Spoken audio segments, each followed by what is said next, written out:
వ్యతిరేకిస్తూ తెలంగాణ న్యాయవాదులు గాంధీ భవన్ ముట్టడించారు. విధులు బహిష్కరించిన న్యాయవాదులు నాంపల్లి కోర్టు నుంచి జై తెలంగాణ అంటూ నినాదాలు చేస్తూ గాంధీ భవన్ లోకి చొచ్చుకెళ్లారు. గేట్లను తోసుకుంటూ కార్యాలయం లోపలికి వెళ్లి అక్కడే బైఠాయించి ఆందోళన చేపట్టారు. పోలీసులు అడ్డుకోవడం వల్ల కొద్దిసేపు ఉద్రిక్త వాతావరణం నెలకొంది.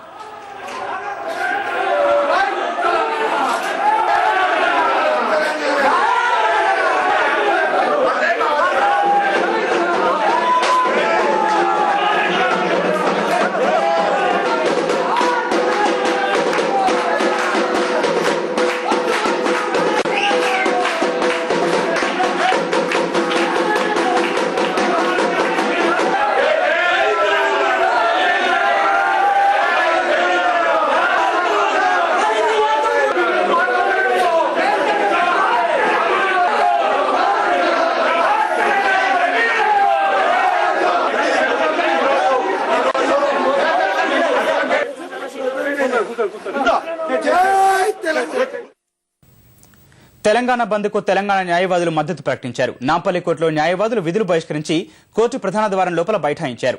ఎవరిని లోనికి వెళ్లకుండా అడ్డుకున్నారు. రాయల తెలంగాణ ప్రతిపాదనను వెనక్కి తీసుకోకపోతే ఆందోళన ఉధృతం చేస్తామని హెచ్చరించారు.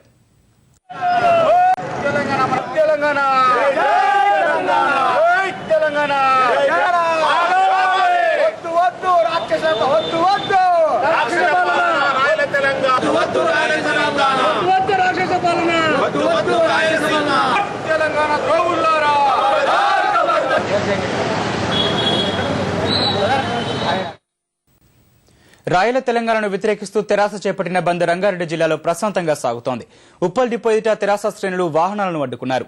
కాంగ్రెస్ అధ్యక్షురాలు సోనియా గాంధీకి వ్యతిరేకంగా నినాదాలు చేశారు. అనంతరం భారీ ప్రదర్శన నిర్వహించి రాస్తారోకో చేపట్టారు.